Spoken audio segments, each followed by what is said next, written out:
Inihain ng House of Representatives ang isang panukalang batas na naglalayong patawan ng parusang kamatayan sa pamamagitan ng death penalty by firing squad ang mga korap na opisyal ng gobyerno.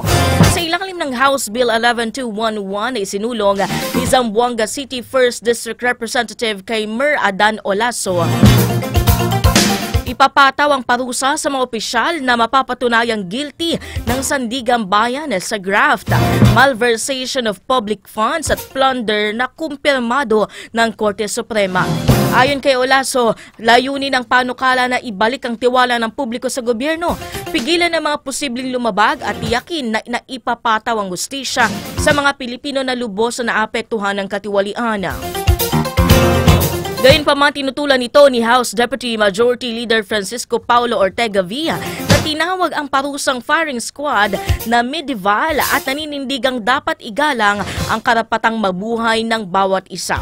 Para kay Ortega, hindi solusyon ang death penalty sa katiwalian at dapat tugunan ng mga ugat nito tulad ng pagbibigay ng tamang values education. Gayunpaman, aminado siyang limitado na ang oras ng Kongreso upang talakayin ang panukalang batas bago ang adjournment ng sesyon.